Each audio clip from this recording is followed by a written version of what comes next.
Is it a safe operating space for humanity? Is it a safe limit? I mean, that is a question I was sort of addressing, I have been addressing for a long, long time, because some 15 years ago, I sort of realized that the real challenges of global warming are not, you know, gradual changes and so on. It's really highly nonlinear processes. So what later became with tipping points and tipping elements, almost iconic subject. So you have to look, if you drive up the global mean temperature by human interference, where are the big accidents, so to speak, in the system? So when will the Greenland ice sheet start to melt? And possibly in an irreversible way, when will the Amazon rainforest be transformed into a steppe, a savanna, whatever, and so on and so on. And so you have a sort of global chart against global mean temperature change. Where are the red lines you shouldn't cross, actually? And if you put it all together, you find that the big trouble starts around 1.5 degrees. So I think the Paris range, which was almost miraculously agreed upon, keep global warming well below 2 degrees, but even aspire for 1.5 degrees, is in line with the science. I think we cannot do better than that. Of course, it would be wonderful to just call off global warming and return to pre-industrial levels. We can't do that. So I think it's probably the best possible target that could transpire from a global negotiation process. Yeah. Can it be done at all? If we keep global warming below 1.5 degrees, we probably are able to save most of these tipping elements in the Earth system, including the tropical coral reefs. And the difference between 1.5 degrees and 2 degrees, actually in terms of sea level rise, is almost 0.5 meter by 2,200. And now if you're sitting on a flat island state like the Maldives, 0.5 meter makes a crucial difference. So we can understand that, say, the small island states, the least developed countries, went for 1.5 degrees. But here is the predicament. I mean, the IPCC has relentlessly launched scenarios and models in order to see whether we can comply with 2 degrees, whether we can keep the global business, the global economy alive, and still go, hold the 2 degrees line, go even below that. But doing 1.5 degrees is a completely different challenge, really. And that is really interesting, because I can think of various ways we can even at least go near to the 1.5 degrees. But they're completely different in character, and we can elaborate on that a little bit, of course. So the mitigation efforts being proposed in the form of INDCs will limit us, will bring us to about 2.7 degrees Celsius, if everyone achieved at face value those targets. How do we get from 2.7 to 2 or even below? We found that 2.7 would be global warming by 2100, but would not be the end of the story, by the way. Beyond 2100, the temperature would keep soaring. But by 2100, 2.7 would be the implication of the full implementation of all the INDCs submitted before Paris. With the caveat is, I was saying, full implementation. Never trust a politician in the sense that he or she will honor his or her pledge. So, and of course reality comes in the way, as you know, and will interfere with beautiful plans. So you can rather assume that we will see something like 3 degrees warming or a bit more if we would just stay put with the INDCs. So what can we do about it? And now there are various possibilities. People are hectically thinking about them now after Paris. I mean, the conventional approach is economic instruments, market instruments. So people say, economists will say, okay, we need a global carbon tax, which was obviously not agreed upon in Paris, and I was not expecting that. But so people think of, you know, can you not agree among clubs of countries to do that? So Germany, China, whatever. Or the alternative would be emissions trading system. We have one in Europe. China will go full scale next year.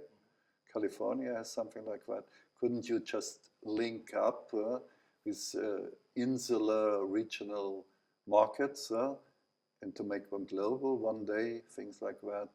You could have border carbon taxes and so on.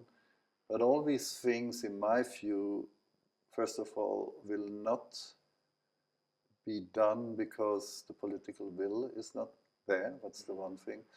The other thing is we would act too slow. It would be, in an ideal world, you would have a carbon tax of $100 per ton of carbon, CO2, and then it would work. But it will come too late. It is at best an auxiliary measure. So what could be done? And here are the two things I would assume could save today, and could even save the 1.5 limit. And one is a sort of warlike top-down program. If it is true, and science can confirm that unbridled global warming would have at least warlike consequences for many people on this planet, wouldn't it be obvious to also react with a warlike set of measures?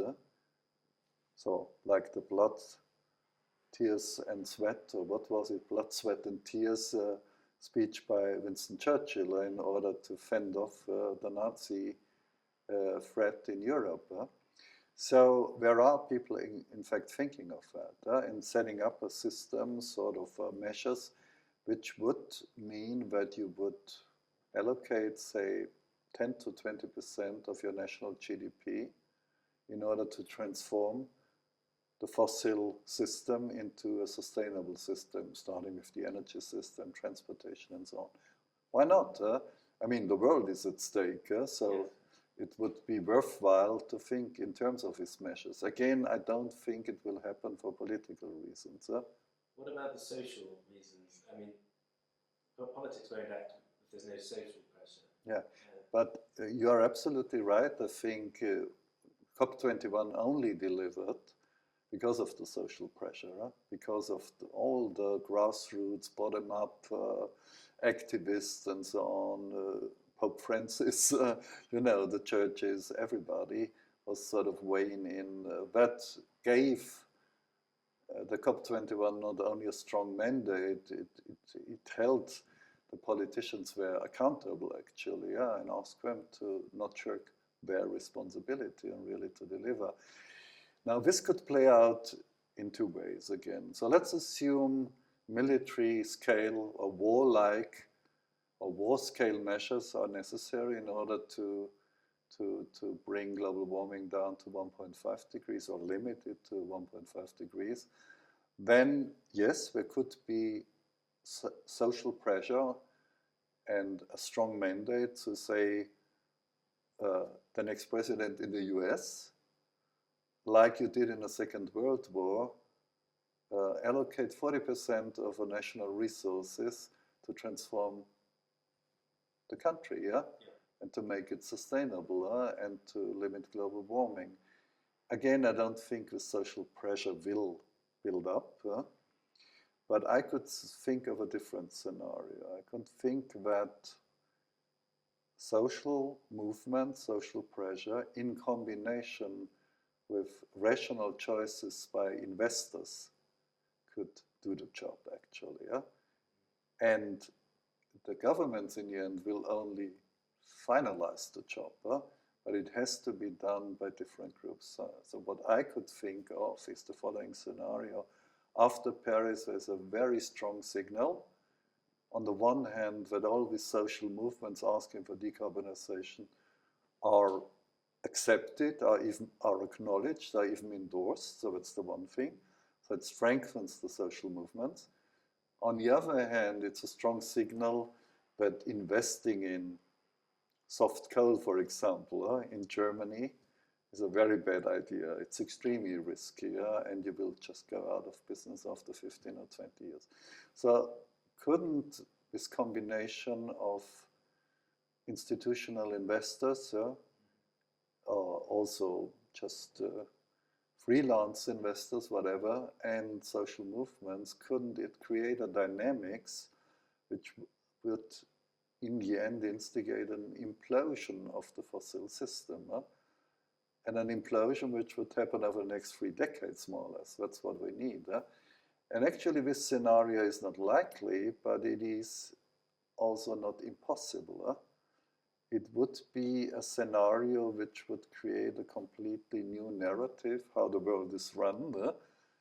It would be run by people organized through Facebook, and it would be organized through people who sit at the Wall Street in their offices.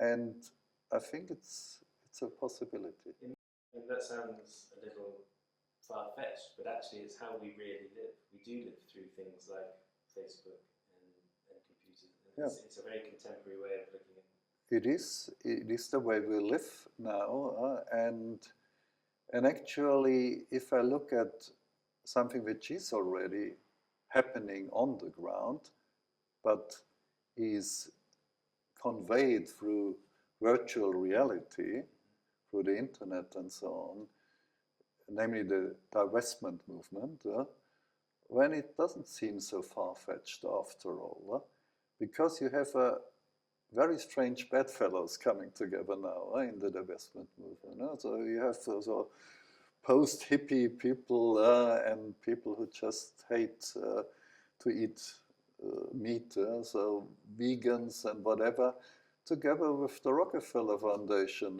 and people, the Norway State Fund, the Anglican Church, and so on.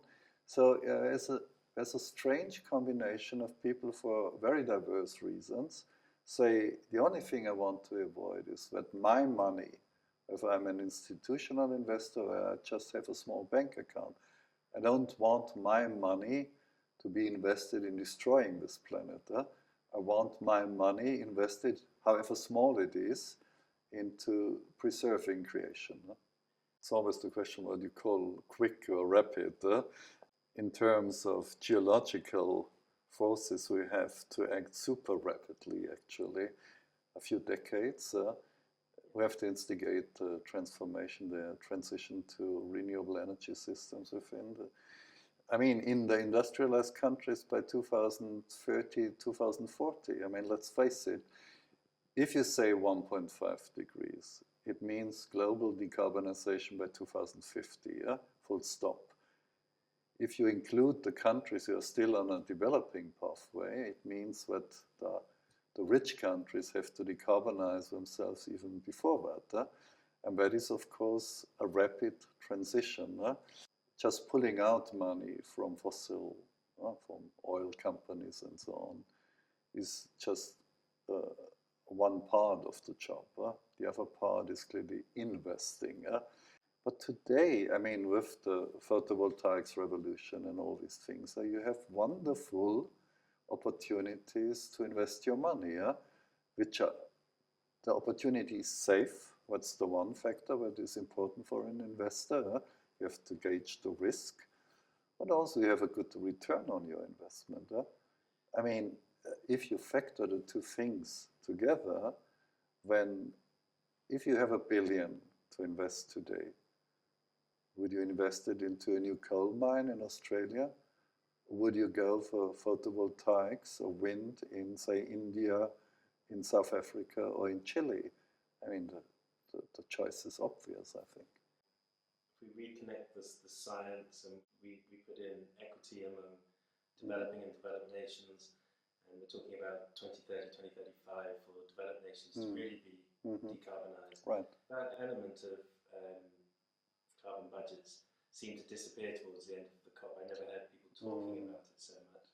And also the institutional investor event, they were very much, they had very high hopes with their investment strategy, but it was still 0.2% a year they were investing in retail assets. Yeah, these are two questions. On the one hand, the inconvenient truth behind 1.5 degrees, which is expressed through the carbon budget, which is very small, which we still have to spend. This inconvenient truth was just pushed to the sidelines in Paris, of course.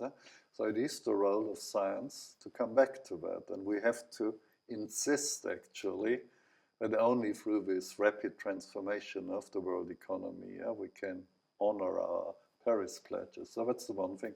That is our job, and believe me, we will speak up on that and stand up and so on, we'll do it.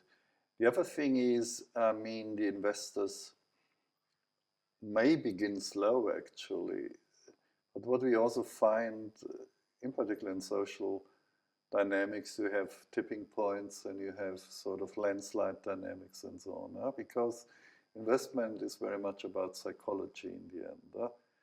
I mean, once a certain brand or whatever starts to slide downwards, you cannot stop that. And I guess if things go right and the right factors come together, I could imagine that the pulling out of money from fossil business could happen within a decade, really. And that does not mean you have you got rid of all the fossil infrastructure. I mean, all the pipelines and all the platforms and all the drilling systems and so on, which are all over the planet. But you could put them to rest, actually, in maybe 2 or 3 decades. So I guess the investment dynamics, the stampede away from fossils, has to happen first. And this has very much to do with psychology, but coming back to you, governments, of course, can encourage, even enforce such dynamics. So like California has now a very progressive law on that. China will take the lead.